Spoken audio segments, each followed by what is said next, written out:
ఆ కాలంలో peoples power party మీద ఒక మేజర్ విమర్శ ఏమున్నదంటే ప్రభుత్వ ఆస్తుల ధ్వంసం లేదా ఈ గడీలు కూల్చేయడం ఇట్లనే తప్ప ప్రజలకు ఉపయోగపడే పెద్ద పనులు ఏమి చేయలేదు అన్నది ఒక విమర్శ ఉండేది. కొందరు చేసిన ప్రచారం అది. వాస్తవానికి అట్లా పార్టీ ఏం చేయలేదు అంటే ప్రభుత్వ ఆస్తులు నిజంగానే ధ్వంసం అయినాయి కదా. బస్సులు కాలబెట్టడం అనేది కొన్ని సందర్భాల్లో మండల ఆఫీసులు కాలబెట్టినవి ఉన్నాయి, గవర్నమెంట్ కొన్ని ఆఫీసులు కూడా కాలబెట్టినవి ఉన్నాయి. ఆ తర్వాత కూడా సమీక్షించి బస్సులు కాలబెట్టద్దు అనేది, మండలాలు కాలబెట్టద్దు అనేది నిర్ణయం చేయడం జరిగింది.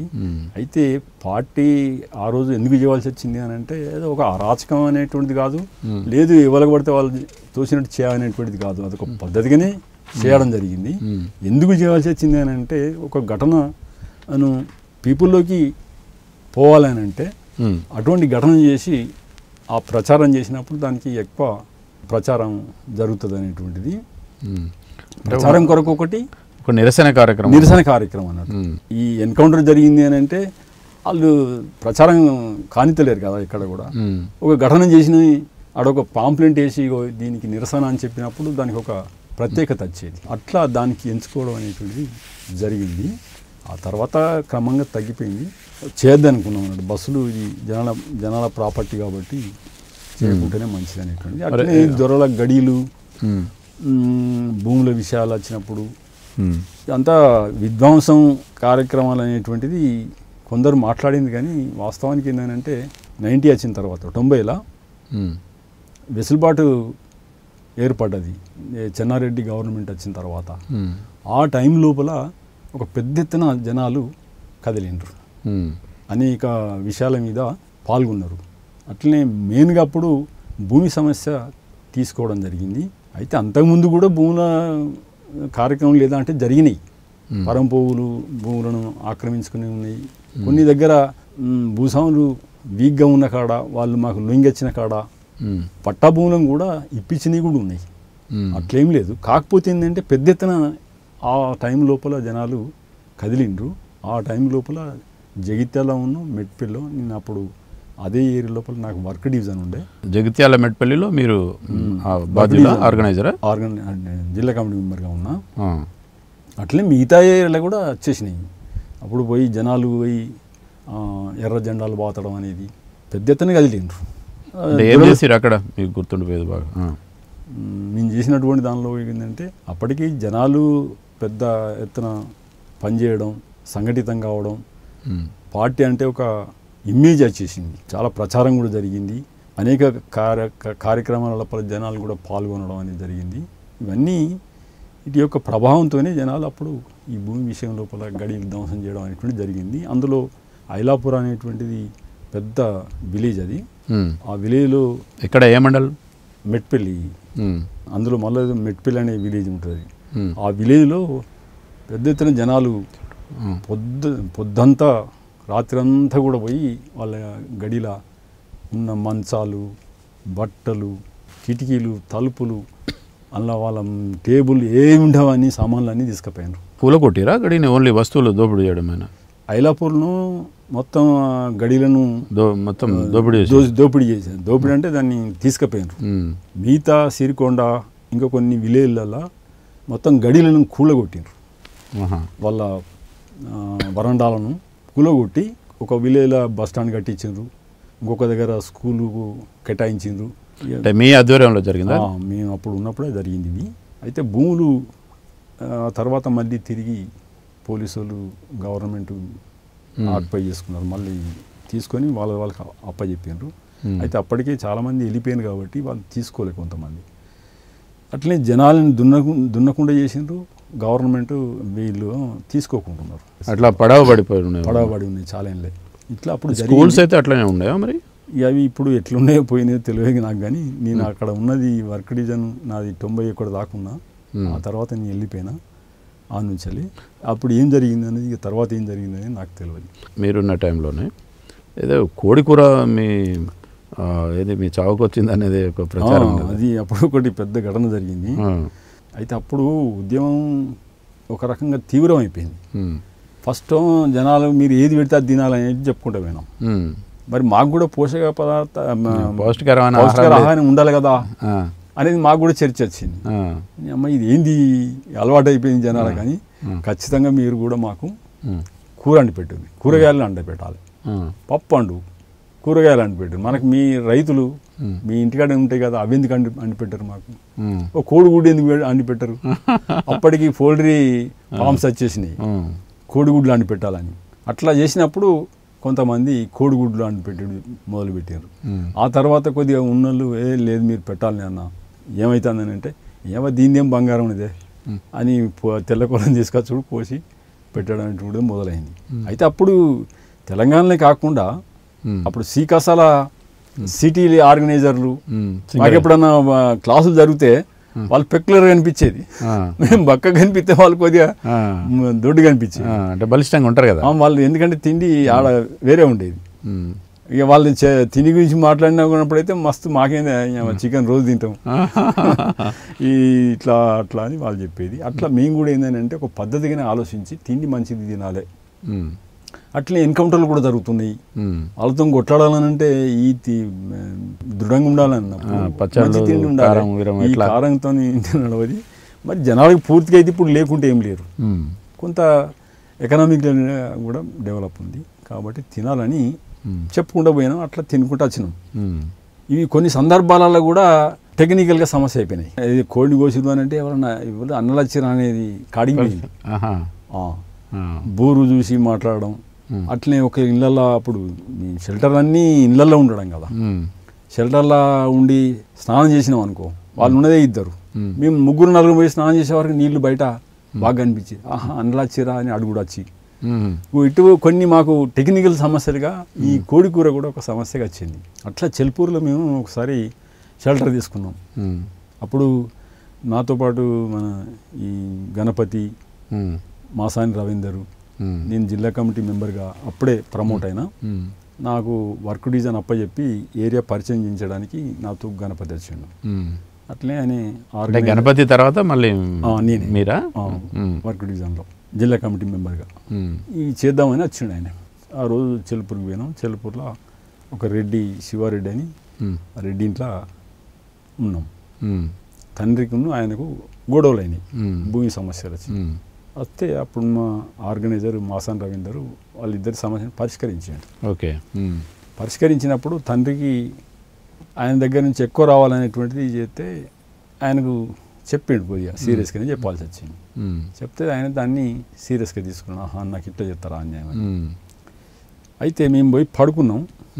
ఆయనకు ఒకటి ముందు వరండా ఉంటుంది, వెనక రూమ్ ఉంటుంది. ఈ రూమ్లో మమ్మల్ని పెట్టిండ్రు. మేము ఎక్కడ పోయినా కానీ డెన్లో ఉన్నప్పుడు, డెన్ సిస్టమ్ మెయింటైన్ చేసినప్పుడు రైతులకు మీరు ఎవ్వరికి చెప్పద్దు, తలుపు తీయద్దు, ఎవరైనా అత్తే చెప్పాలి, మీరు ఎవరు పనికి పోదీయాలా, సెంట్రీ ఉండాలి. అట్లే ఈ మా కొరకు ప్రత్యేకంగా ఏమి ఉండవలసింది. ఇట్లా వచ్చినాం కాబట్టి కోడిని కొత్తే మాత్రం తెలుస్తుంది ఆయనకు, నువ్వు అస్సలు ఎట్టి పరిస్థితులకు కొయ్యొద్దు అని చెప్పినాం ఆయనకి. ఇవన్నీ ఆయన ఎక్కడ ఊరుకుంటాడు, సంతోషంగా సంతోషంలో ఏం చేసిండు ఆయన అంటే, ఆయనే పోయిండ పొద్దుగాలనే కోడిని కోసిండు. ఆ బూరు పెంట మీద పీకుతున్నప్పుడు చూసిండు. కథ ఈయనకు అర్థమైంది, ఆహా ఇప్పుడు వచ్చిండు అని. ఆ తండ్రికి గేట్ ఉంటుంది అన్నట్టు, తలుపు ఉంటాయి అన్నట్టు. ఆయన అటున్నాడు, వీళ్ళు ఇటున్నారు. ఆ తలుపు సందులకి కణాల నుంచి చూసిండు. చూసే వరకు మేము నలుగురం పడుకొని ఉన్నాం.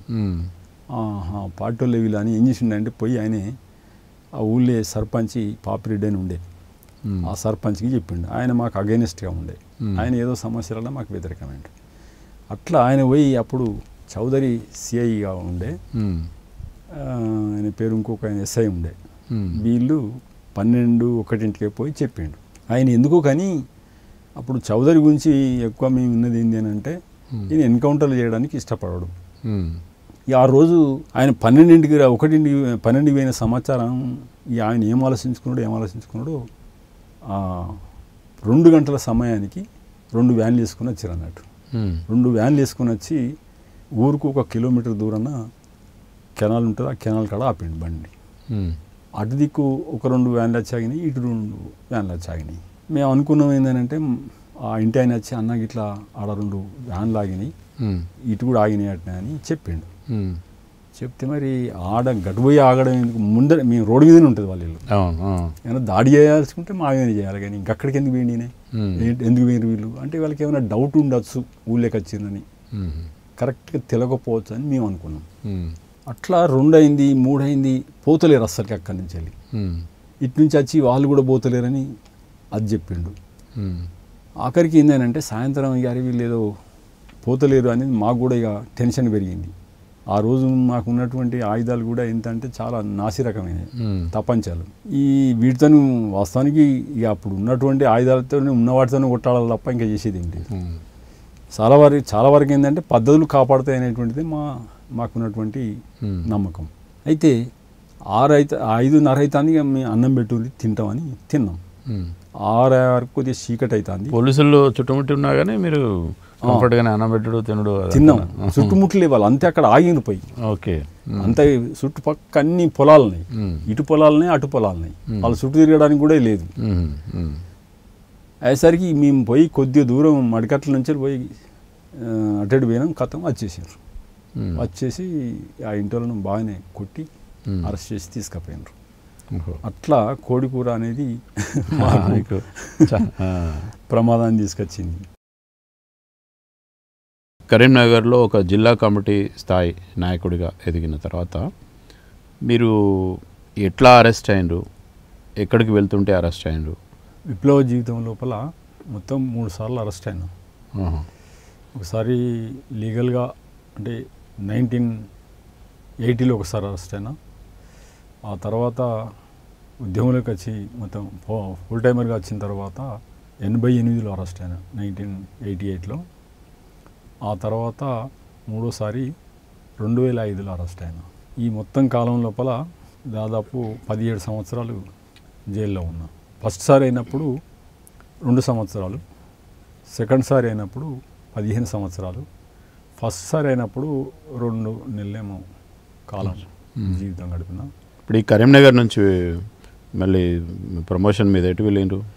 అయితే ఫస్ట్ నేను ఉద్యమంలోకి వచ్చిన ఫస్ట్గా తర్వాత అంటే సివుగా నియుక్తి అయిన తర్వాత ఇదే భీమదేవరపల్లి అంటే అప్పుడు మాణిక్యాపూర్ ఎంకేపీ సెంటర్ అని ఓపెన్ చేసి అక్కడిని నన్ను ఆర్గనైజర్గా పెట్టిండ్రు.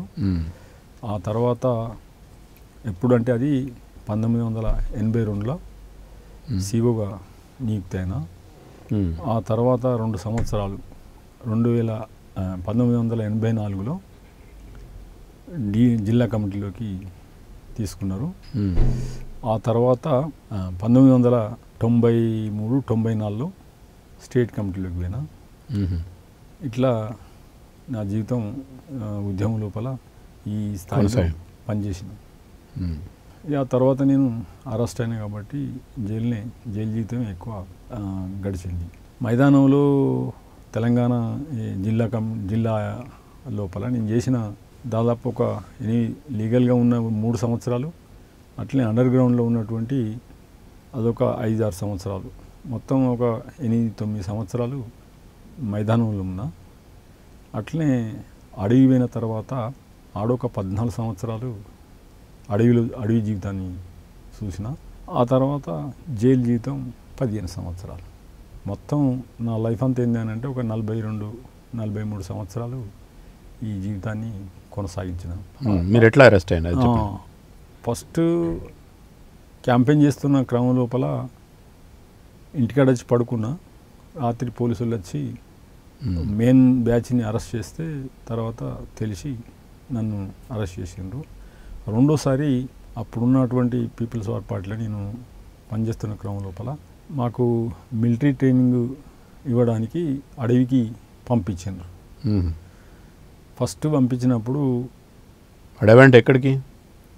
దండకారణ్యం, బస్తరు లేదా గడిచిరులు ఏదో ఒక ప్లేస్. ఫస్ట్ పంపించినప్పుడు మమ్మల్ని తీసుకుపోయేటువంటి మాధవపూర్ నుంచి గడిచిరోలి బస్తర్కు తీసుకుపోయే బ్యాచ్ మీద ఫైరింగ్ జరిగింది, పోలీసు వాళ్ళతో దాడులు జరిగింది. వాళ్ళు మా దగ్గర రాకపోవడంతో ఫస్ట్ టైంకి మేము పోలే. ఓకే. అట్లా ఒక 6 నెలలు 7 నెలల తర్వాత మళ్ళీ ప్లాన్ చేసి ఈ పార్టీ పై వాళ్ళు నిజామాబాద్ నుంచి, నాందేడ్ నుంచి, నాగపూర్ నుంచి బస్సులో పోయి ఆ నుంచి గడిచిరోలికి పోవాలనేటువంటిది మా ప్లాన్. నిజామాబాద్, నాందేడ్, నాగ్పూర్ నాగ్పూర్ నుంచి బస్సు రూట్లో పోవాలనేది. నాగ్పూర్ నుంచి మళ్ళీ గడిచిరోలి. ఓకే, గడిచిరోలో బస్తారు. ఇక ఆ నుంచి ఎవరు తీసుకుపోతారో ఎట్లా తీసుకుపోయారో మాకు తెలియదు. కాకపోతే ఏంటంటే మీరు మిలిటరీ ట్రైనింగ్ పోవాలనేటువంటిది మాత్రం మాకు చెప్పి ఇచ్చారు, పంపించారు. పోతున్న క్రమం లోపల ఏమైంది అని అంటే, మీరు ఒక్కరేనా? లేదు, మేము ముగ్గురం పోయినాం. ఎవరు? నేను, శంకర్ అని, మార్కండే అని నిజామాబాదు డీసీ మెంబర్గా ఉండే. ఇంకొక ఆయన శంకర్ అంటే ఆ మధ్యకాలంలో సరళ, అది ఆ కేసులో, సరళకు సంబంధించిన హత్య కేసులో ఉన్నారు అని చెప్పాను. ఆయన నిజామాబాద్ శంకర్ అని. ఈ మధ్యకాలంలో ఒక సినిమా కూడా, విరాట పర్వం అనే సినిమా కూడా వచ్చింది. అచ్చా. అతను ఇంకోటి మన హుజురాబాద్, మన కరీంనగర్ సంబంధించిన పెద్దపల్లి ఏరియాలో పనిచేసిండు, సత్య అని. ఆయన కమాండర్గా ఉండే అప్పుడు. ఏం సత్య? బోడగుండు సత్య అని. బోడగుండు సత్య. బోడగుండు సత్య అంటే మాకంటే ముందు ఇంకొక బ్యాచ్ని పంపించారు. వాళ్ళు సేఫ్గానే పోయినరు. ఇదే బస్సు రూట్లో వాళ్ళు సేఫ్? అదే రూట్లో పోయినరు. మేము వాళ్ళు రాత్రి పోయినరు, మేము తెల్లరంగా పోయినాం. ఆరుగురం ఒకసారి పోవడం మంచిది కాదని టెక్నికల్గా బ్యాచ్లుగా పంపినారు. అయితే ఆ రోజు పరిస్థితి ఎట్లా ఉండే అంటే, పంజాబ్ ఖలిస్తాన్ ఉద్యమ తీవ్రంగా ఉండే. వాళ్ళు ఏం చేసిందనంటే, మేము పోయే రూట్లో ఒక పోలీస్ స్టేషన్ వాళ్ళకు ఫోన్ చేసి చెప్పాను అన్నట్టు. మేము అరెస్ట్ అయినటువంటి పోలీస్ స్టేషన్ అది యవత్మాల్ జిల్లా, పుస్సద్ అనేది తహసీల్ సెంటర్ అది. ఆ పోలీస్ స్టేషన్కి వీళ్ళు ఏం చేసినారంటే, మీ పోలీస్ స్టేషన్ మీద 15 ఆగస్టు నాడు దాడి చేస్తాం మేము. ఎవరు చేసిండ్రు? ఈ ఖలిస్తాను వాళ్ళు చేసిండ్రని. వాళ్ళు ఎవరు చేసిర్రు ఏమో కానీ నిజంగా వాళ్ళు చేసిండ్రో కూడా వాళ్ళే చేసిండ్రని. నిజమేనా? వాళ్ళే చేసిర్రా లేకుంటే వాళ్ళ పేరు మీద ఇంకెవడం చేసిండో మనకు తెలియదు. కాకపోతే పోలీసులు మాకు చెప్పింది ఏంటంటే, ఇది చెప్పింది అన్నట్టు. అయితే అది చెప్పింది తర్వాత మేము అరెస్ట్ అని తెలిసింది. అయితే మేము పోతున్నాం తెల్లరంగానే, ఎక్స్ప్రెస్ స్పెషల్ రిజర్వేషన్ చేసుకొని పోయినాం. నాందేడ్లో బస్సు ఎక్కినాం అన్నట్టు 5:30 అట్లా. ఆ నుంచి ఒక స్టేజ్ కాడికి పోయేసరికి అది లిమిట్ స్టేజ్లలో ఆగుకుంటూ పోతుంది. ఒక 2 స్టేషన్ దాటిన తర్వాత 3 స్టేషన్ దగ్గర ఆగింది బస్ స్టాండ్లో. ఆగితే మేము ఒంటెలకని దిగినాం, ముగ్గురం దిగి మేము ఇంకా మరినాం. అరకు ఒక 5-6 పోలీసులు బస్సు ఎక్కి చూస్తాను అన్నట్టు. చూసి వాళ్ళు దిగిపోయాను సపరేట్గానే. పోతా ఉంటే అంటే బస్ చెక్ చేసిండ్రా? బస్ చూసిండ్రు వాళ్ళు. అంటే వాళ్ళు ఎందుకు చూసిండ్రు అని అంటే, ఈ చెక్ చేయడం అంటే ఈ గడ్డాలు తలపాగాలు ఉన్నాలని చూస్తాను. మాకు అది తెలియదు కాబట్టి, అరే ఏమైంది మాకు బెదిరించింది ఖలిస్తాన్ వాళ్ళు కాబట్టి వాళ్ళ దృష్టిలో పెట్టుకుని చూస్తాను వీళ్ళు. మేము అత్తనమని వాళ్ళకి తెలియదు వాస్తవానికి. అయితే మాకు బాధ్యుడు శంకర్ అన్నట్టు. ఆయన ఎందుకు పెట్టింది అని అంటే, ఆయన హిందీ వస్తుంది కాబట్టి ఆయనకు బాధ్యత అప్పచెప్పాను. పోతున్నాం, పోగానే నేను అడిగిన ఆయన, వాళ్ళు దిగిపోతున్నప్పుడు మరి ఏంది వీళ్ళు పోలీసులకి అంత చెక్ చేసి పోతాండ్రు, అనుమానంగా చూస్తాండ్రు, ఇదేదో అయి ఉంటుంది రాత్రి పోయిన బ్యాచ్కి ఏమైనా కావచ్చు, లేకుంటే ఎక్కడైనా లీక్ కావచ్చు, వద్దు మనం వెనుక మరిపోదామని నేను మాట్లాడినా. ఏం కాదు జనరల్గా చూస్తారు కదా అయి ఉంటుంది అని అన్నాడు.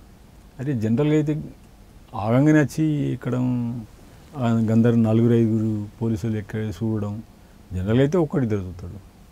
నాకు డౌట్ ఉన్నది వద్దు అని అన్న. ఇంతలో బస్సు కదిలింది. చలో ఇంకో స్టేజ్ వరకు చూద్దాం పా అన్నాడు. ఆయన చెప్పినప్పుడు మేము వినాల్సింది, ఆయనకు బాధ్యత అప్ప చెప్పింది కాబట్టి ఎక్కినాం. ఎక్కి ఎవరి సీట్ల వల్ల కూకున్నాం. గతం 2వ స్టేజ్ కాడికి పోయేసరికి ఏదైతే పుస్సద్ అనేటువంటి పోలీస్ స్టేషన్ దగ్గరికి పోయేసరికి ఆడ 100-150 మంది పోలీసులు ఉన్నారు, అన్ని వెపన్స్ పట్టుకొని. అబ్బా ఇదేదో చాలా ఘోరమే జరిగి ఉంటుంది, కరెక్ట్ ఇన్ఫర్మేషన్ ఏమి ఉంటుంది, ఆయుధాలు పట్టుకుని ఎందుకుంటారు, ఇంత ఫోర్స్ ఎందుకు ఉంటుంది, మీరు వస్తున్నారనే ఇన్ఫర్మేషన్ ఉండొచ్చు అనేటువంటి మాకు అనుమానం వచ్చింది. వాళ్ళు బస్సు ఎంటర్ అవుతున్నప్పుడు బస్సు స్టాండ్లో ఉన్నారు, కొంతమంది బయట కొంత ఉన్నారు. ఏం చేద్దాం అంటే ఏం చేసుడు ఎవరికి దొత్తలేదు, అదో కొత్త ప్రాంతం. ఏం చేద్దాం అని అంటే ఆయన బాధ్యుడు కాబట్టి ఆయన కూడా ఏం దొత్తలేదు. ఆయన అడిగినాం మేము ఏం చేద్దాం మరి, ఆయన అంటే మరి ఏం చేద్దామని ఆయన మమ్మల్ని అడుగుతుండు. ఏం లేదు ఇక వాడు వచ్చే ముందు మనం డోర్ తీసుకుని అవలపడదామని నేను మాట్లాడినా. ఇక అంతే, ఇక వాళ్ళకి కూడా అదే కరెక్ట్ అనిపించింది. ఆ బస్సు స్టేజ్ దగ్గర ఆగిట్ ఉంటాయి కదా, ఆ గేట్ నుంచి వచ్చే వరకు దానికి ఒక నిమిషం అట్లా టైం పడుతుంది అన్నట్టు, అంత పొడుగున్నది, 100 మీటర్ పొడుగుంది. అంటే ప్లాట్ఫామ్ లాగా ప్లాట్ఫామ్కి పోతుంది. అది ప్లాట్ఫామ్కి దూరంగా ఉన్నారు పోలీసు వాళ్ళు. దన్ను అని డోర్ తీసుకున్నాం, ఈ యువతలకి వెళ్ళి వచ్చినాం అన్నట్టు. ఆ ప్లాట్ఫామ్లో ఒక 2-3 బస్సులు ఉన్నాయి. ఇవి మాకు కవర్ అయినాయి. వీళ్ళు ఎటు పోతున్నాం అనేది తెలియక, వెళ్ళిందా లేదనేది చూడడానికి వాళ్ళకు అవకాశం దొరకలేదు. అయితే పోయేటోడే కూడా అనేది వాళ్ళకి మెయిన్గా చూస్తే ఏంటంటే ఇదే చూస్తాను. ఆడ కూడా ఎక్కిర్రు, దన్ను అని మేము దిగి కొద్దిగా అటు పోగానే వచ్చేసారు, చుట్టుముట్టారు మిమ్మల్ని. బస్సును చూసి వాళ్ళందరినీ ఆపి చెక్ చేసి పంపారు. చెక్ చేయడం అంటే గివే చూస్తాను పంపిస్తాను. మేము ఇంతలా గేట్ నుంచి అవతల పడ్డాం. పోయి ఎటు పోదాం, అప్పుడు మళ్ళీ సమస్య. అది ఎంత చిన్న టౌన్, ఆ చిన్న టౌన్లో ఎట్లా పోడు? ఏదది టౌన్? పుసద్ అని ఓకే, తహసీల్ సెంటర్ అది. ఎటు పోదాం అని అంటే ఎటు పోదాం ఎవరో దొరకలేదు. నేను చూసే వరకు గుట్టలు కనిపిస్తాను అన్ని పెద్ద వరుసగా. మనకి రక్షణ కవచం ఇదే సేఫ్ మనకానికి, అటు గుట్టలు కనిపిస్తాను, చలో అటే పోదాం అనగానే చలో అని వాళ్ళు కూడా అన్నారు. మరి బాట ఎట్లా? ఏం లేదు, లైన్ ఈడగా ఎట్లా లైన్ కొట్టేదో ఆడ కూడా చేనుల నుంచి ఓడు పెట్టాము. పోతా ఉంటే వాళ్ళు వాళ్ళ భాషలో మరాఠీలో ఎటు అని అడుగుతారు. ఎవరు ఎటు పోతారు అని అంటే, ఎవరు అడిగారు? జనాలు ఆడ కలుపు కలిసే మహిళలు, అలా పనిచేసే రైతులు. అరే గిటత్తాను ఏంది మీరు, గిటు పోతాను ఏంది, ఎవరు మీరు అని అడుగుతాను అన్నట్టు వాళ్ళ భాషలో. మనోనికి కొద్దిగా మరాఠీ తెలుస్తుంది, ఈయన హిందీలో జవాబు చెప్పుకుంటాను. ఏం లేదు గీడికే పోతాను ఈయన అంటాను. వాళ్ళంతా పనిచేసే వాళ్ళంతా నిలబడి చూస్తాను. మమ్మల్ని ముగ్గురం యువకులం పోతూ ఉంటాయి. అరే ఎట్లా ఇది ఎటు అయిద్దో కదా అని మేమేం చేసినామంటే, కొద్దిగా దూరం పోగానే ఒక దేవస్థానం ఉన్నది. ఆ దేవస్థానం దగ్గర చిన్నపాటి జాతర జరుగుతుంది. ఒక 100-150 మంది పబ్లిక్ ఉన్నారు, మహిళలు పురుషులంతా. ఎందుకైనా మంచిది ఇక్కడ కొద్దిసేపు కూకుందామని ఆలోచించుకుందాం, మళ్ళీ గుట్టలకి ఎట్లా పోడు ఏంది అవన్నీ ఏమైనా సమాచారం ఇక్కడ తెలుసుకుందామని ఆగినాం. ఉట్టి ఆగితే అనుమానవుతుందని ఒక కొబ్బరికాయ కొట్టినాం, ఇంత బొట్టు పెట్టుకున్నాం, కూకుని ఇటు పోదాం ఎట్లా అనేసరికి ఇంతలా పక్క పంటి ఒక రోడ్డు ఉన్నది, ఆటో పోతుంది. అరే ఆటో పోతుంది, ఆటోని తీసుకొని ఇటు పోదామని బయలుకి వెళ్ళి ఆపినాం అన్నట్టు. ఎడికైనా ఈయన మాట్లాడి ఎటు అనంటే ఇక్కడ బస్ స్టాండ్ ఉంది కదా, బస్ స్టాండ్ దగ్గర తీసుకపో మమ్మల్ని అని అంటే, అరే గీనే ఉన్నది కదా 1/2 కిలోమీటర్ ఉన్నది, ఆటో ఎందుకు వెళ్ళిపోండి అన్నాడు. సరే మంచిదని ఆటో ఆయన వెళ్ళిపోయాడు. మేము 1/2 కిలోమీటర్ పోయేసరికి బస్ స్టాండ్ అది. అప్పుడు మేము పోయేసరికి ఎవ్వరు జనాలు లేరు ఆడ. అది అర్ధగంట అయింది, గంట అయింది, ఒక్కట అత్తలేదు బస్సు. 1-2 బస్సులు వచ్చినాయి కానీ వాళ్ళు ఆపుతలేడు. 2-3 ట్రక్కులు వచ్చినాయి కానీ వాళ్ళు ఆపలేదు. మాకు టెన్షన్ పెరుగుతుంది, 1 అవర్ అవుతుంది. ఇంతలో ఏమైంది అని అంటే, 2 వెహికల్స్ వస్తాయి, పోలీస్ వాహనాలు. అరే వాళ్ళకు అక్కడ ఆగింది, అన్ని వెపన్స్ ఇట్లా చూసి ఉంటారు. వెపన్స్ అంటే ఎక్కడి? మేము పోయేటప్పుడు ఏం చేసినామంటే, ఓ AK-47 ఓ రివాల్వరు పట్టుక, మా ఆయన శంకరు AK-47 పట్టుకొచ్చిండు, అద్దనమే కూడా ఆయన. అంటే దాన్ని ప్యాక్ చేసి పట్టుకొచ్చుకున్నాడు. ఇంకో రివాల్వరు, ఈ 2 వాళ్ళకు దొరికినాయి. అలా వాళ్ళు కూడా అక్కడ కూడా పోలీసులు ఏం చేశారు అని అంటే, ఈ పట్టుకి మన ఈ రుమాలును గడ్డాలు చూసిర్రు, కథం వాళ్ళు కూడా సపరేట్గానే వదిలిపెట్టారు బస్సును. బస్సులో అందరూ ఎక్కిని కూకున్నారు. టైంకి వాళ్ళు బస్సు వెళ్ళింది. బస్సు వెళ్ళిపోయి కొద్దిగా ఒక 5 నిమిషాలు దూరం పోయింది కావచ్చు సిటీకి అవతల దిక్కు. కండక్టర్ టికెట్ తీసుకొచ్చేవారు. అలా మేము సీట్లో వెనక ఉన్నాం, లేవు, ముగ్గురు లేరు అని వాడు గంట కొట్టినట. ఆగింది బస్సు. ఏందని ఆయన డ్రైవర్ అడిగాడు. డ్రైవర్ అడిగితే ఈయనేం చెప్పిండానంటే, ఈ ముగ్గురు లేరు వీళ్ళు. అరే మరి ముగ్గురు అంటే ఎటు పోయింటారు, గంతసేపు ఉన్నాం కదా మనం, మరి నువ్వేందుకు చెప్పలే అని వాళ్ళు ఏదో మాట్లాడుకున్నారట. ఆ డ్రైవర్ ఉండి అందులో ఏమున్నాయో చూడనట. ఆ బ్యాగ్ చేసి చూసే వరకు రివాల్వర్ ఉన్నది. అమ్మో ఇదేదో ఉన్నది రా, ఇది పోలీసు వాళ్ళు అన్నట్టుగానే ఇది ఉన్నది అని కండక్టర్ డ్రైవర్ చెప్పిండట. ఆ డ్రైవర్ బస్సు మలుపుకొని తీసుకొచ్చి బస్ స్టాండ్లో పోలీసు వాళ్ళు మొదలుపెట్టారు. ఆ పోలీసు వాళ్ళు ఈ రివాల్వర్ను చూసారు, మా సామాన్లు ఇంకోటి దాని మీద ఆయన AK-47 పెట్టాడు. దాన్ని ఇప్పి చూసినారు. అసలు అది AK-47 అని వాళ్ళకు కూడా తెలియదు పోలీసు వాళ్ళకు. అప్పటికి AK-47 రాలేదేమో అన్ని స్టేట్లలో తెలియదు పోలీసు వాళ్ళకు. అరే ఇది ఆయుధం ఉన్నది, అది పిస్టోల్ ఉన్నది, ఈ ఖలిస్తానులు చేసింది కరెక్టే, వాళ్ళు ప్రయత్నం చేశారు, మనం ఇక్కడ అంత ఉన్నాం కాబట్టి వెళ్ళిపోయిన అనేది వాళ్ళకి అర్థమైంది. అట్లా అర్థం చేసుకున్నారు. అర్థం చేసుకొని ఫస్ట్ ఏం చేశారు అని అంటే రిక్షా వాళ్ళను, ఆటో వాళ్ళను, జీబు ట్యాక్సీ వాళ్ళను అందరిని పట్టేశారు.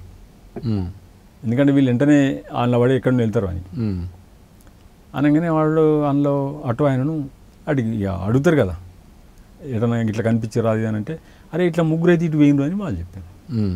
అలా 3 సీట్లు ఉన్నది కండక్టర్ చెప్పింది కరెక్టే, ఈ ఆటో అని చెప్పింది కూడా కరెక్టే. చలో అన్నారా 2 జీబులు వేసుకొని మా దగ్గర 2, 3 వచ్చినాయి. ఇక్కడ టెంపుల్ దగ్గరికి, ఆ టెంపుల్ అవుతలా మేము ఒక స్టేజ్ దగ్గర ఆగినాం.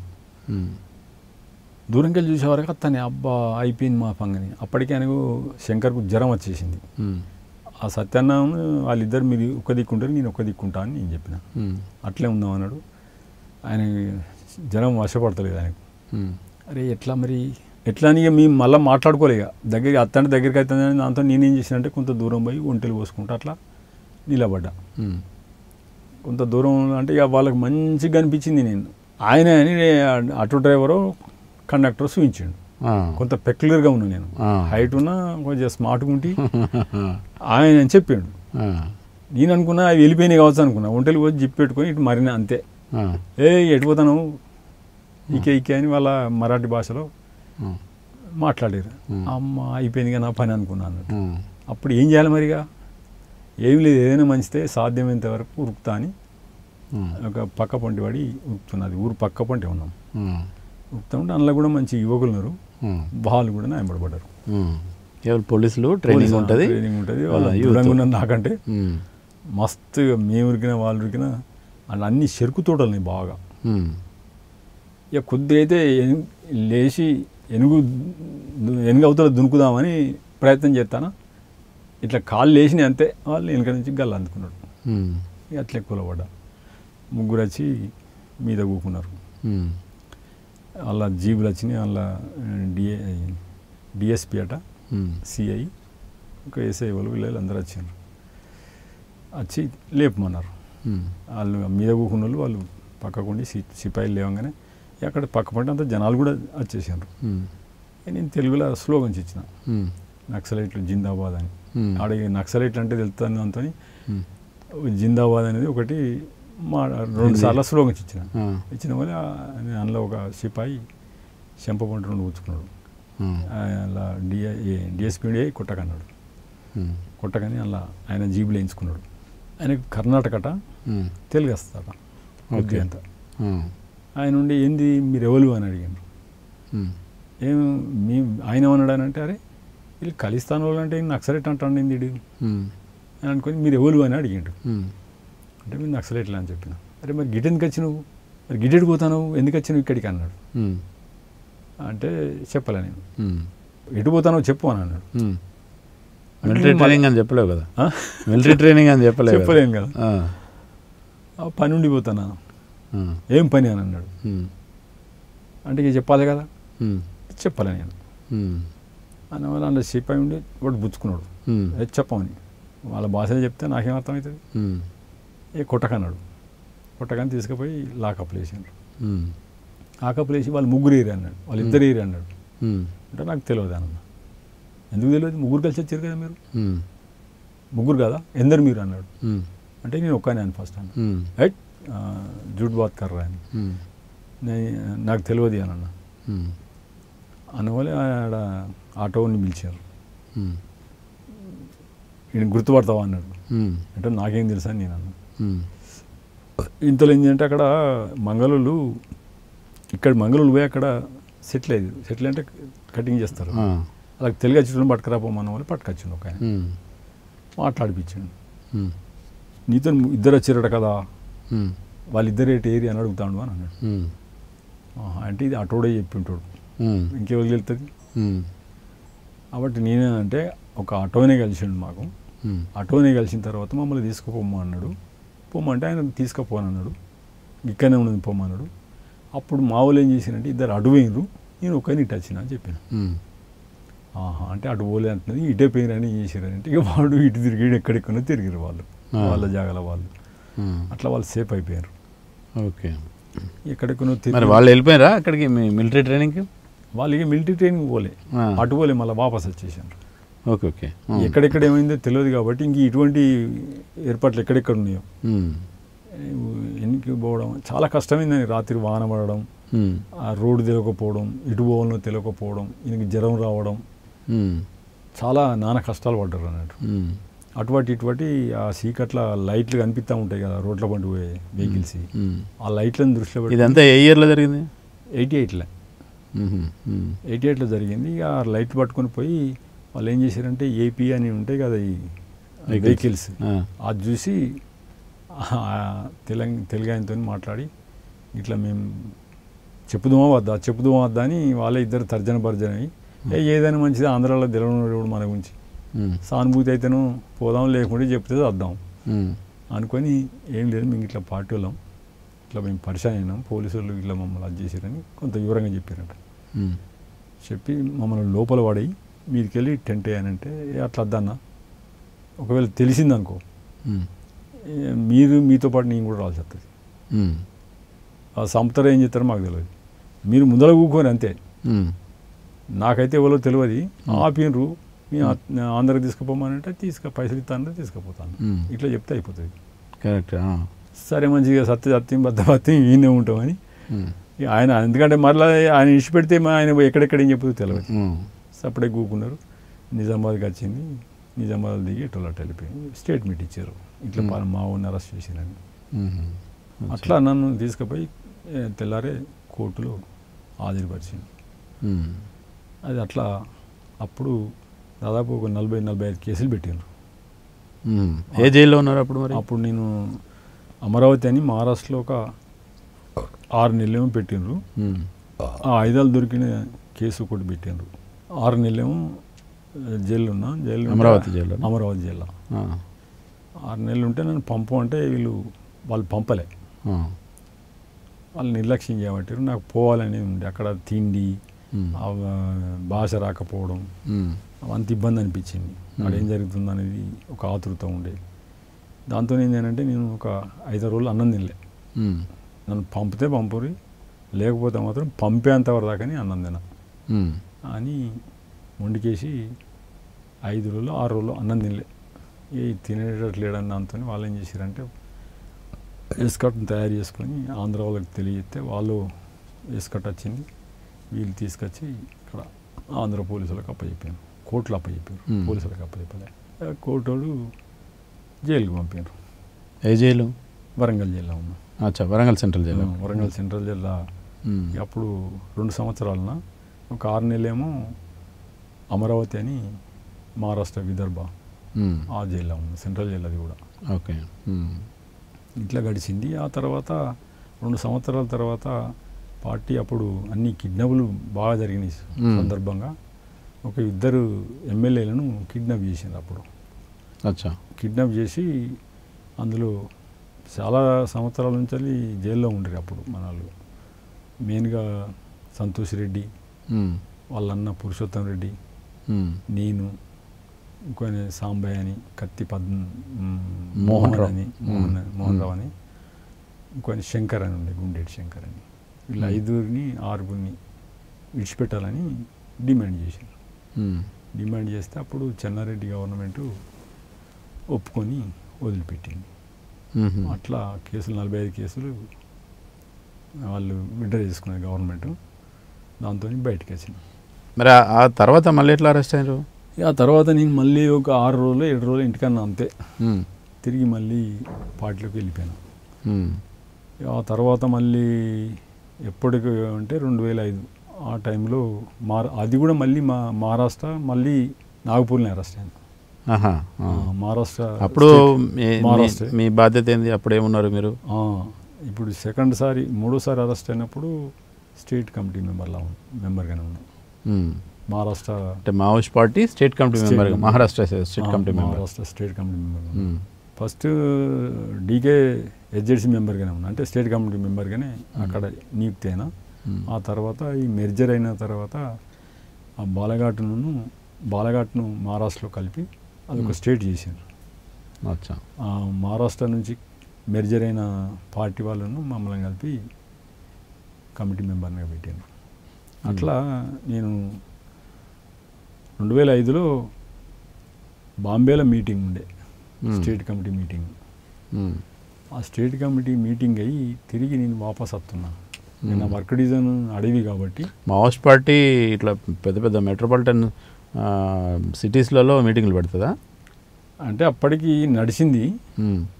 ఇది మహారాష్ట్ర ఉద్యమానికి సంబంధించింది కాబట్టి ఇక్కడ పెట్టాను. అదే డీకేల్ని అయితే లోపల అడవిలోనే జరిగేది. ఓకే. వాళ్ళు ఎవరు మహారాష్ట్ర మీటింగ్ కాబట్టి బాంబేలో పెట్టి అట్లా పోవాల్సి వచ్చింది. పోయినా అయితే అది కూడా లాస్ట్ మీటింగు. అప్పటికి తీర్మానం చేయడం జరిగింది, మనం సిటీలలో పెట్టద్దు. ఈ ఎనిమి చాలా కాన్సన్ట్రేట్ చేస్తుండు నాయకత్వం పట్ల, మనం ఇంకోసారి పోవద్దని ఒక తీర్మానం చేసిండ్రు. ఆయన ఇది ఒకసారి రమ్మని చెప్పి పంపిండ్రు. పోవాల్సి వచ్చింది. పోయినా మీటింగ్ అయిపోయింది. మళ్ళీ వాపస్ వస్తున్నప్పుడు నాగపూర్లో దొరికిపోయినా. అది జనరల్ చెకింగ్లో. అయితే ఎట్లయింది అని అంటే ఆ రోజు అప్పటికి సెల్ ఫోన్స్ యూజ్ చేస్తాను పార్టీ కూడా. బయట జనాలు కూడా మార్కెట్కి వచ్చేసింది. జనాలతో పాటు పార్టీలో కూడా కొందరు వ్యక్తులుగా యూజ్ చేస్తాను చిన్న పోళ్ళు. అట్లనే అక్కడ లీగల్గా పనిచేసే ఒక జననాట్య మండలి లాంటిది ఒక వింగ్ని ఏర్పాటు చేసింది మహారాష్ట్ర పార్టీ. ఆయన ఏమన్నాడు అని అంటే అక్కడ ఈ స్టేట్ కమిటీ బాధ్యతని పట్టుకొని, అన్న నేను అడిగి పోయి అక్కడ ఆదివాసీ వాళ్ళ పాటలు, కల్చర్, వాళ్ళ నృత్యాలు నాకు అవసరం, నేను వాటిని అధ్యయనం చేస్తా, అట్లనే నాకు అవసరం పోవాలని వాళ్ళు డిమాండ్ చేసిండు అన్నట్టు. వాళ్ళ మీటింగ్లో చేస్తే సరే మంచిది, మేము మా మీటింగ్ అయిన తర్వాత నేను పంపిస్తా, తయారుగా ఉండు అని ఆయన అక్కడి బాధ్యుడు చెప్పాడు. మా మీటింగ్ అయినప్పుడు మేము పోయేటప్పుడు మరి ఇది అని సెక్రటరీకి చెప్తా ఉంటే సెక్రటరీ నన్ను ఊకుండబెట్టి తీసుకుపోవాలన్నాడు. ఆయన లీగల్ అయిన కదా, ఎందుకు వేరే పంపిస్తే బాగుండేవని నేను అన్నా.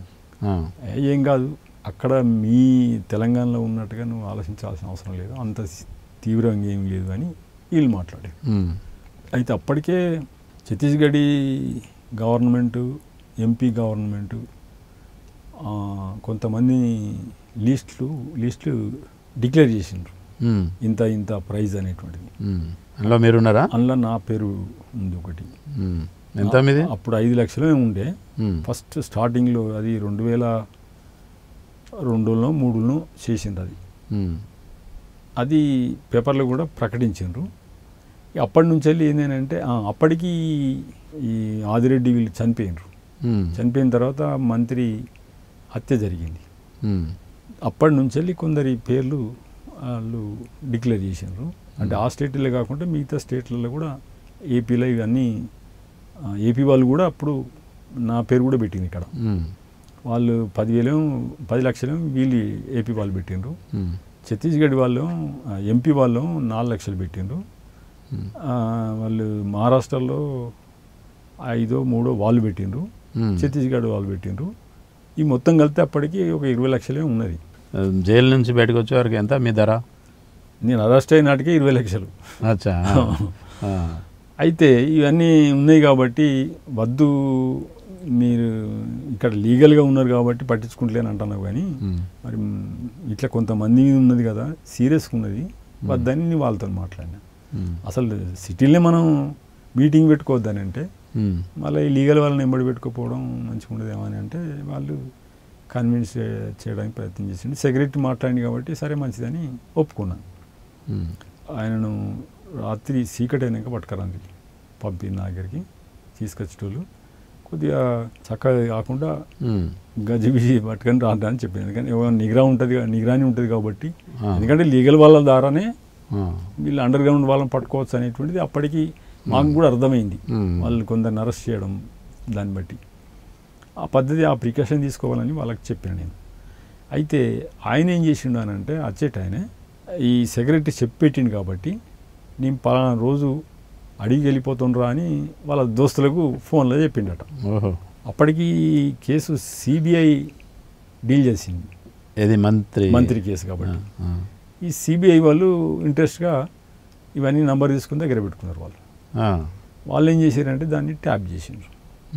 ట్యాప్ చేసి ఇక ఫాలో అయినారు. ఈ లెక్కంచెక్కని చేయడిపోతాడు అనేది వాళ్ళకు అందాజ తెలుసు. ఎక్కడో ఎవరో అరెస్ట్ అయినప్పుడు ఏవో కొన్ని చెప్తాము కాబట్టి.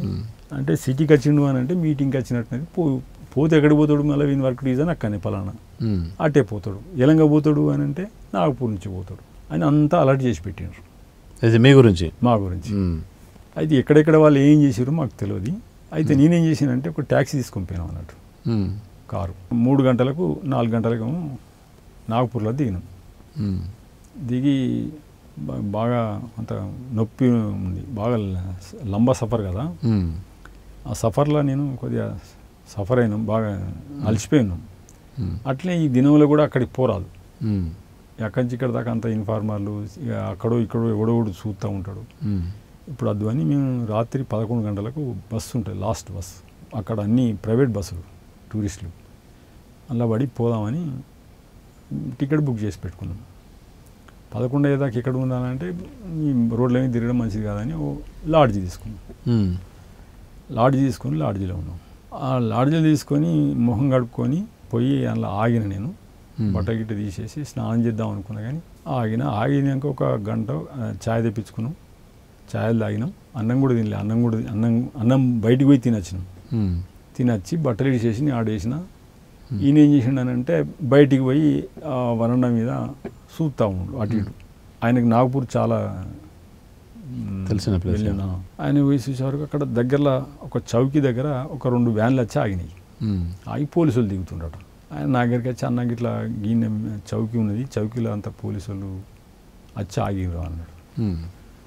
ఎవరన్నా పొలిటికల్ లీడర్ కావచ్చు, ఆడ అసెంబ్లీ జరుగుతాయి, అట్లా ఎవరన్నా ఇప్పుడు నడుతానే కదా పొలిటికల్ లీడర్ ఎవరైనా అయితే మన కోరిక కావచ్చు అని. అట్లా కాదన్న ఇటు అసలు ఎవడు రాడు, ఇది గల్లీ కదా, అయితే మెయిన్ రోడ్లో ఉంటుంది అని అన్నాడు. మరి ఏం చేద్దామని నేను అన్నాను. పోదాం అన్నాడు. చలో పోదాం పా అన్న. ఇంతలో కాతం పోలీసు వాళ్ళు వచ్చింది. అయ్యో. వచ్చి తలుపు కొట్టంగానే తలుపు తీసిండు.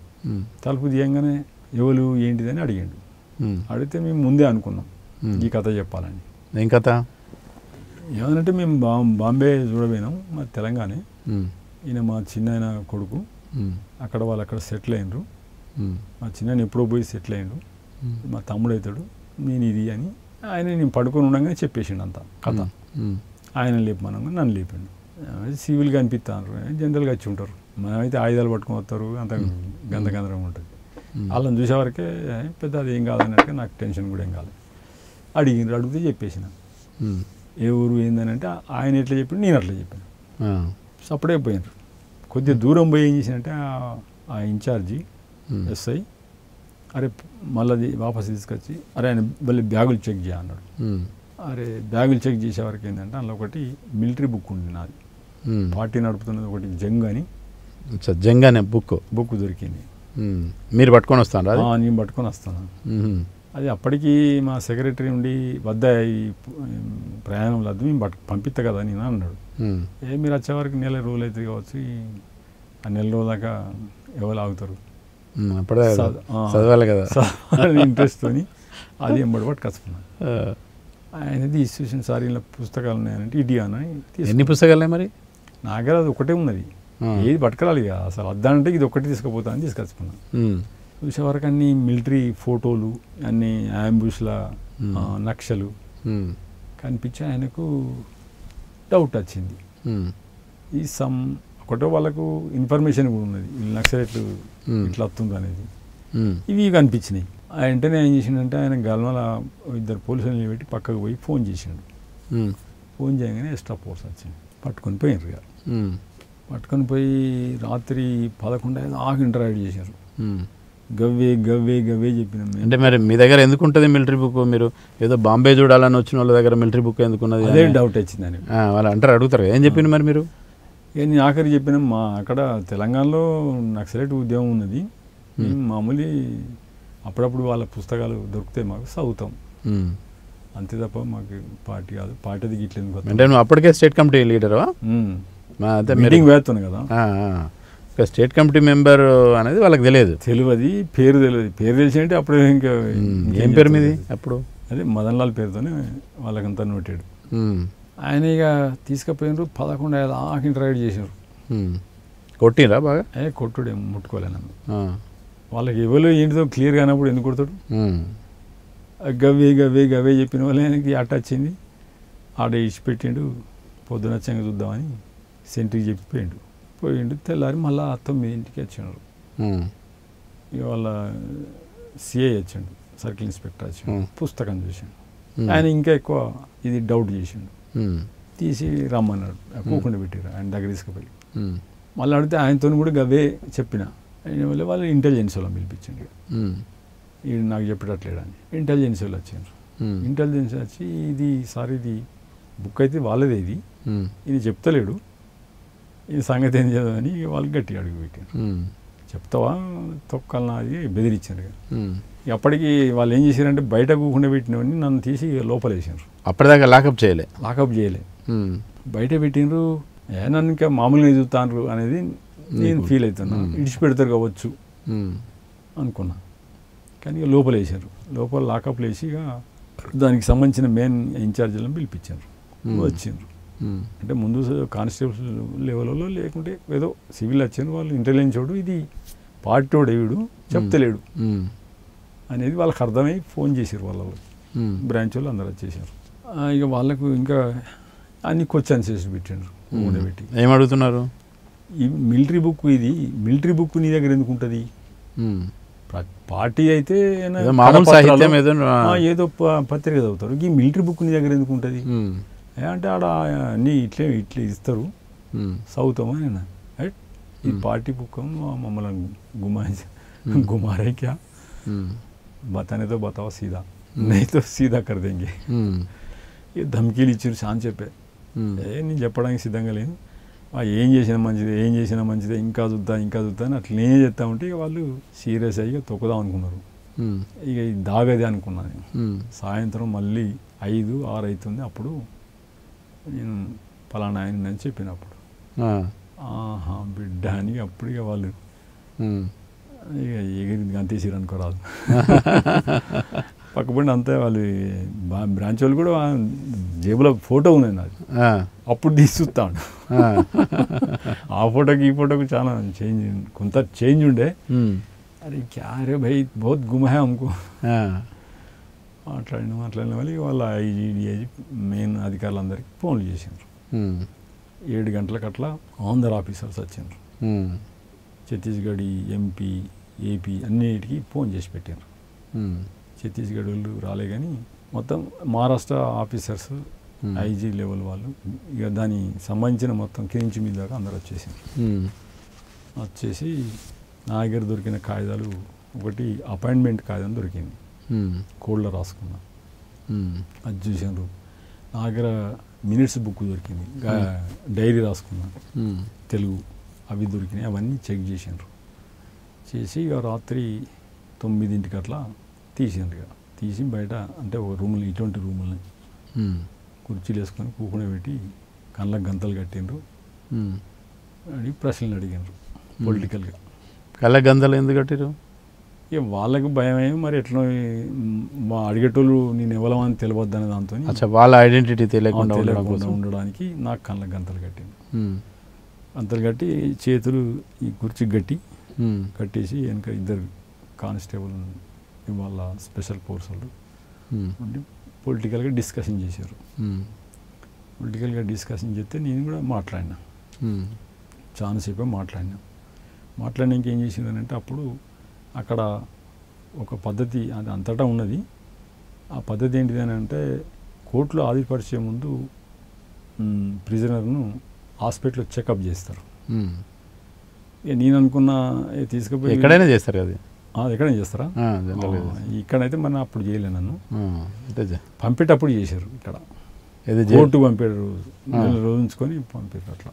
సరే అంతటా జైలుకి పంపేటప్పుడు చేస్తారు జనరల్. అయితే ఇక నేను అనుకున్న వ్యాన్లు ఎక్కించిండ్రు.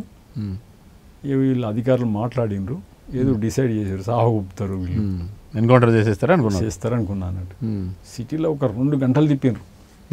ఇక అయిపోయింది, దగ్గరికి వచ్చి ఉంటుంది అడిగి అన్నీ అనుకుంటాను, లెక్కలు పెడుతున్నాను. కళ్ళ గంతలు అట్లనే ఉన్నాయి, గంతలు కట్టేశారు, ఇద్దరు కట్టేసి ఆ సీట్లకు రెక్కలు కట్టేశారు. పోతూ ఇంకా అత్తలేదు కదా, ఇక అదే ఆలోచనలో ఉన్నాం. అయిపోయింది లైఫ్ ఇక్కడికి సమాప్తం అనుకున్నాను. ఆయన చక్కగా తీసుకుపోయి హాస్పిటల్కి తీసుకుపోయారు. హాస్పిటల్ గేట్ కాడికి పోగానే అంత స్మెల్ వస్తుంది, హాస్పిటల్ మాటలు వినపడతాను. అసలు చనిపోయిన దగ్గర తర్వాత కదా పోయేది మార్చి ముందే ఈ వాసన వచ్చిందంటే అబ్బా మమ్మల్ని కోర్టు ఆధారపరుస్తారు వీళ్ళు, హాస్పిటల్ తీసుకొచ్చారు అనుకున్నాను. లోపలికి తీసుకుపోయినారు, డాక్టర్ని ఏదో రూమ్లో పెట్టినారు, అందరు కనిపించకుండా. ఆ డాక్టర్ దగ్గర తీసుకుపోయి అప్పుడు గంతలు ఇప్పారు. గంతలు ఇప్పేసరికి డాక్టర్ స్టెథోస్కోప్ పంపిస్తుంది, ఒక నర్సు మహిళ ఉన్నది, ఈయన ఉన్నాడు, ఇద్దరు. ఆహా, అంటే వీళ్ళు రేపు నన్ను కోర్టులో హాజరుపరుతాను, నన్ను చంపరు అనేది నాకు క్లియర్ అయింది. అంత చెకప్ చేసిండు ఆయన, ఏం లేదు సార్ అని రాసిచ్చాడు. తీసుకొచ్చాను ఇక, తీసుకొచ్చి రాత్రి 9-10 అవుతుంది. వేసి ఒకసారి మస్తు దుక్కిండ్రు, ఇక కొట్టిరా దుక్కుంటే ఇక పలగజీరు అంతా 7 కాడికి అపాయింట్మెంట్లు చెప్పాలని.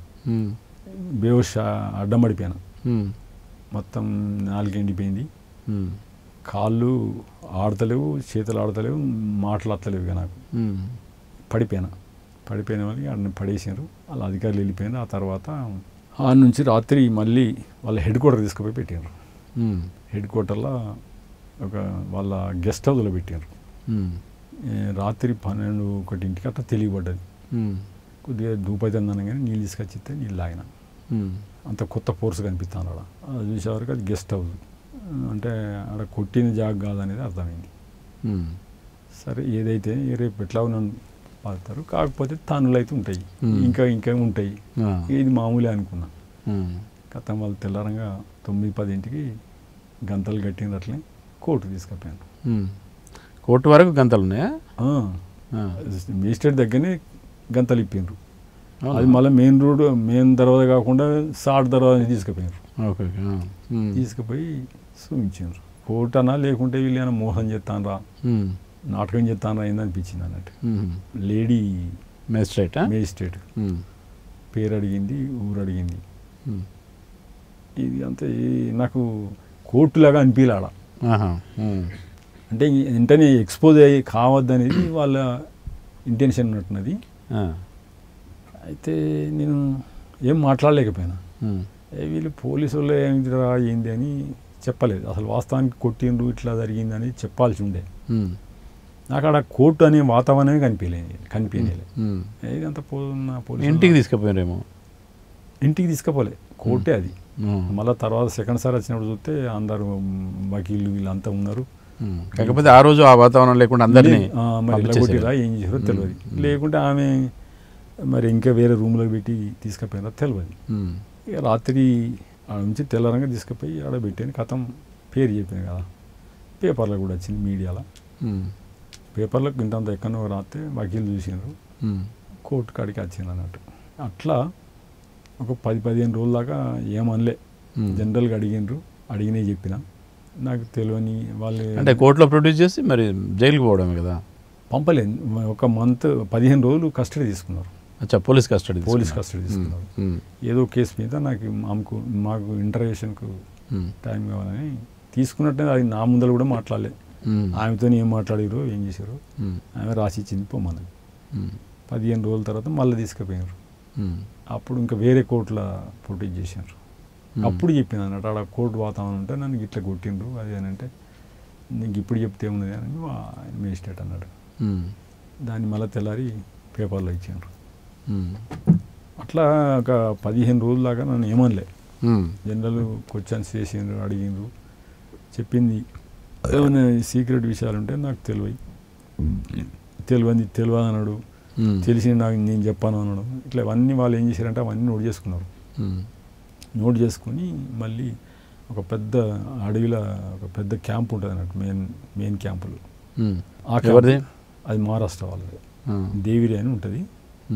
అది ఒక హెడ్ క్వార్టర్ లాగా ఉంటుంది అన్నట్టు. ఆడ క్యాంపులకు అన్ని పోలీస్ క్యాంప్. అక్కడి నుంచి అంతా కోఆర్డినేషన్ చేస్తారు వాళ్ళు. ఆపరేషన్ సిస్టాన్ని అక్కడి నుంచి స్టార్ట్ అవుతాయి అన్నట్టు. ఆడ ఒక ఉన్నతాధికారి ఉంటాడు, దానికి సరిపోయేంత 100-150 మంది సిఆర్పి ఫోర్స్ ఉంటుంది. అది మెయిన్ పోలీస్ క్యాంప్. అది అందులోకి తీసుకుపోయాను అన్నట్టు. అందులో తీసుకుపోయిన తర్వాత 1 రోజు 2 రోజులు ఉట్టిగా అడిగినారు అంతే అన్నీ. మళ్ళీ గట్లనే అడిగితే నేను గట్లనే జవాబు చెప్పిన. మొదటి నుంచి వాళ్ళు ఎట్లా అడిగినో గట్లనే చెప్పుకుంటా తన, వాళ్ళకి ఏం డౌట్ రాకుండా. ఇక 2 రోజుల తర్వాత ఇక మళ్ళీ మొదలుపెట్టిండు. ఇక మస్తు చాలా అది చేసిండ్రు, ఒక రాత్రి అంతా టార్చర్ చేసిండ్రు. ఇదే పలగజీరడం అన్నట్టు. 2-3 సార్లు బేవాష్ అయిపోయినా, అడ్డం పడిపోయినా.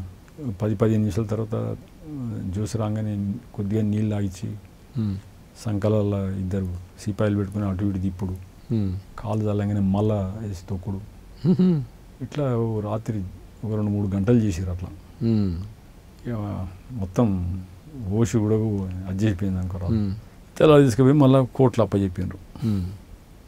అట్లా వాళ్ళ నుంచి వెళ్ళి మళ్ళీ ఎంపీ వాళ్ళు తీసుకుపోయినారు. వాళ్ళు 15 రోజులు ఉంచుకున్నారు. అట్లా వాళ్ళు కొట్టిరా, వాళ్ళు ఎవరు కొట్టలేదు నన్ను. ఇక వాళ్ళు కూడా అంత అడిగింది ఏమి లేదు, మామూలుగా జనరల్గా అడిగిండ్రు. ఇక వేస్ట్ కొట్టినా చెప్పడం అనేటువంటి వాళ్ళకి కూడా అర్థమైంది. తీసుకుపోయి జైల్లో ఉంచితే 6 నెలల దాకా నడవరాలి. అంటే ఏ జైలుకి పోయిన మీరు? ఫస్ట్ నాగపూర్ జైలుకి పోయినా, అక్కడ ఒక 1 year ఉన్నా. ఆ తర్వాత రాయపూర్కి తీసుకుపోయినారు, రాయపూర్ పంపించారు వీళ్ళు. రాయపూర్ నుంచి మళ్ళీ బిలాస్పూర్ పోయినాం. బిలాస్పూర్ నుంచి దుర్గ్కి వచ్చిన, దుర్గ్ నుంచి మళ్ళీ తిరిగి నాగపూర్కి వచ్చిన, నాగపూర్ నుంచి మళ్ళీ ఆంధ్రకి పోయినా. ఆంధ్ర అంటే మన వరంగల్ జైలుకి వచ్చిన, వరంగల్ సెంట్రల్ జైలుకి వచ్చిన. మధ్యలో ఒకటి బండారా అని జిల్లా జైలు ఉండే. అదే ఏ స్టేట్? అది మహారాష్ట్ర. ఇంకొకటి గోందియా అని మన ఛత్తీస్గఢ్ రాజనందగాం అని ఉండే, అది జిల్లా జైలే. వాళ్ళు ఉంచుకోలే. ఎందుకు? ఏ జైలు వాళ్ళు కానీ మిమ్మల్ని ఎందుకు ఉంచుకుంటలేరు? వాళ్ళు ఉంచుకోకపోవడానికి అప్పటికి ఒక రెండు జైళ్ళ మీద దాడులు చేశారు పార్టీ. అప్పుడున్న దాంట్లో పెద్ద ప్రముఖ నాయకులు ఉన్న జైల్లో తీసుకుపోతుండ్రు. ఈయన ఉంటే మళ్ళీ ఈయన ఈ జైలు మీద దాడులు చేస్తారు కావచ్చు. అది అనవసరమైన సమస్య మాకెందుకు అని ఎవరికైనా ఉంటుంది కదా. అందుకని చాలా సెక్యూరిటీ ఉంటుంది. అది చిన్న జైలు, తీసుకుపోవడం ఈజీ అవుతుంది అనేటువంటిది వాళ్ళకు ఒక భావన కలిగి అట్లా 2-3 చిన్న జైళ్ళల్లో ఉంచుకోలేదు. అయితే వాళ్ళని ఎందుకు పెట్టిండ్రు అక్కడ అంటే తప్పని పరిస్థితులు తీసుకొచ్చి పెట్టిండ్రు. ఇప్పుడు రాజనందగాంలో పెట్టిండ్రు, కేసులు రాజనందగాం కోర్టులో ఉన్నాయి. నన్ను ఎక్కడి నుంచో తీసుకొచ్చి పెట్టుడు అని అంటే వాళ్ళకు చాలా ఇబ్బంది అయింది. కాబట్టి ఆడ కేసులు నన్ను రోజులు పెట్టాలంటే కూడా వాళ్ళు ఒప్పుకోలేదు. అట్లా బండారా కేసులకు తీసుకుపోయినప్పుడు 4-5 రోజులు ఉంచుకొని నేను ఉంచద్దు అని. ఇంకోటి ఏంటంటే ఆడ తిండి మంచుకుండా పోయేది, ఏ సౌకర్యాలు లేవు. మేము అడుగుతాం కదా, అలా అసలు ఖైదీలు ఎవరు అడగరు. అరే గీయ అన్నయ్య వాళ్ళు తింటారు, ఏం పెడతాను అది అని, మాన్యువల్ ఏంటిది అన్నీ అడిగేసరికి ఏంటంటే ఖైదీల ముందర అడిగితే వాళ్ళకి ఎట్లా ఫీల్ అవుతారు అని అంటే అబ్బా అడిగేటోడు ఎవడు ఉంటాడు, అసలు ఖైదీలు ఎవరు అడగరు కదా. ఇది ఇవన్నీ అడుగుతాడు, మంచి తిండి కావాలంటాడు, ఇది కావాలంటాడు, అది కావాలంటాడు. రెండవది ఇలాంటి వాళ్ళకి ఇక్కడ సెక్యూరిటీ కూడా లేదు, అందుకని ఉండొద్దు అనేది వాళ్ళు మెయిన్గా అనేది. దాంతో ఒక 3 జిల్లా జైళ్ళల్లో ఉంచుకోలే. అయితే బాలఘట్లో కూడా జిల్లా జైలు అది, అక్కడ కూడా వాళ్ళు ఉంచుకోకుండా జబల్పూర్ పంపించారు. జబల్పూర్ పంపిస్తే వాళ్ళు ఏం చేశారని అంటే ఈయన తీసుకపోడు 2-3 పోలీసు వాళ్ళు అయితే వాటికత్తాం. కానీ ఈయనకు 10-15 మంది సెక్యూరిటీ ఉండాలి, ఒక గాడి ఉండాలి, అధికారులు ఉండాలి. ఇదంతా తలకాయ నొప్పి.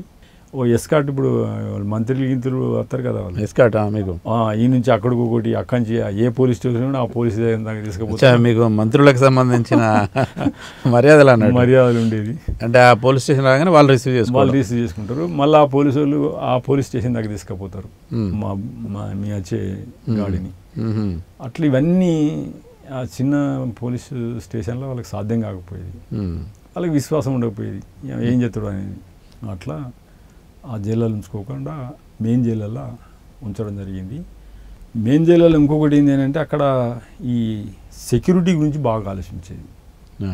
అప్పుడు సెక్యూరిటీ అంతా అవన్నీ ఎంత జైలు అయినా కానీ, సెంట్రల్ జైలు అయినా కానీ వాళ్ళు అనుకున్నంత సెక్యూరిటీ అక్కడ లేదు ఇతర జైళ్ళల్లో ఉన్నట్టుగా. ఇప్పుడు నాగపూర్లో అండా జైలు ఉంది, తీసుకుపోయి అండా జైల్లో పడేస్తాడు. అది వాస్తవానికి ఏంటంటే టెర్రరిస్టులకు నక్సలైట్ల కొరకే కట్టింది అది. అట్లా మిగతా స్టేట్లలో ఆ నిర్మాణం లేదు. అది వాళ్ళకి అదొక భయం కూడా అన్నట్టు. ఎక్కువ కాలము ఏ సెంట్రల్ జైల్లో ఉన్నారు మీరు? నేను ఉన్నది దాదాపు చాలా జైలు, ఏ జైలుకి పోయినా కానీ సంవత్సరం కంటే కుంచలేదు. ఫస్ట్ నాగపూర్లో 1 సంవత్సరం ఉన్నా, ఆ నుంచి ఇట్లా వెళ్ళి రాయపూర్లో కూడా 1 సంవత్సరం ఉన్నాను, బిలాస్పూర్లో 1 సంవత్సరం ఉన్నాను. మళ్ళీ రాయపూర్ వచ్చి 2 నెలలు 3 నెలలు ఉంటే మళ్ళీ తీసుకుపోయి దుర్గులో పెట్టారు. ఆడ 7 నెలలు 8 నెలలు ఉంచారు. మళ్ళీ ఆంధ్రాకి వచ్చిన, ఆంధ్రాలో కూడా ఒక 1 ఇయర్ ఏమున్నా. మళ్ళీ తిరిగి నాగపూర్లో 3 సంవత్సరాలు ఉన్నా, జబల్పూర్లో 5 సంవత్సరాలు ఉన్నా. ఆడ లైఫ్ పడ్డది కాబట్టి వాళ్ళు అక్కడి నుంచి వెళ్ళి వాళ్ళు కూడా పంపిద్దామని చూసినారు, కానీ వద్దు అని ఏమనుకున్నారో. అప్పటికి పార్టీ వాళ్ళు నేను పోయేవరకే ఒక 2-3 ఉన్నారు, ఆడ 2 ఉన్నారు. వాళ్ళు భోపాల్లో ఆయుధాల ఫ్యాక్టరీ నడుపుతున్నప్పుడు అరెస్ట్ అయితే వాళ్ళని ఒక జైల్లో ఉంచకుండా ఒక 3-4 జైల్లో పెట్టారు. అట్లా నేను పోయేవరకు అక్కడ 2, ఒక అతను గుంటూరు అతను రమేష్ అని, ఇంకొక అతను పెంటే అని, కడవిండి వరంగల్ జిల్లా అని అతన్ని, వాళ్ళిద్దరు ఉండేవి. అయితే ఈయన వచ్చిండు, మళ్ళా నాతో పాటు ఇంకొక ఆయన ఉండే కూడా ఆదిలాబాద్ అతను, ఇదే కేసులో. ఇద్దరిని ఒక దగ్గర ఉంచద్దు అన్నప్పుడు వాళ్ళ పై అధికారులు ఇట్లా ఎవరన్నా అన్నప్పుడు ఎవరన్నా పంపని వాళ్ళు చెప్తే ఆయన పంపకుండా నన్ను పంపుదామని ప్లాన్ చేసిండ్రు. మళ్ళీ ఎందుకో ఆఖరి సమయంలో వాళ్ళు విడ్రా చేసుకున్నారు. ఆ నుంచి నేను ఎటుపోలే. అండాసెల్ అంటే ఏంది? అది చూస్తే సాధారణ ఖైదీలు అయితే జడుచుకుంటారు అన్నది. అది ఎట్లా ఉంటాయంటే సలాగలు సప్పుడైతా ఉంటే జైళ్ళల్లో హోమోసెక్సువల్ యాక్టివిటీ కూడా ఎక్కువ ఉంటుంది అని చెప్తున్నారు. అది జైలు ప్రశాసన కూడా తెలుసు. ఆ సెక్సువల్ కోరికలు కంట్రోల్ చేసుకోలేక చాలామంది పిల్లలు రక్తం బ్లడ్ బ్లీడింగ్ అయ్యి. ఒక చాక్లెట్ మీ దళం మీ ప్రాణాలను కాపాడిందని విన్నాను. నా కొడుకు నేను సంవత్సరం పిల్లగానప్పుడు ఇడిచిపెట్టిపోయినా, వాళ్ళ లెక్కనే కనిపించేది నాకు ఎప్పుడు పోయినా చూసిన. అవన్నీ లెక్క చేయకుండా మా దగ్గరికి వచ్చాడు. దాది వెళ్ళే పోలీసు వాసి మొత్తం చాలా పెద్ద ఎత్తున పోలీసులు వచ్చారు. ఊరు చుట్టుముట్టున్నారు, మీరు రావద్దు.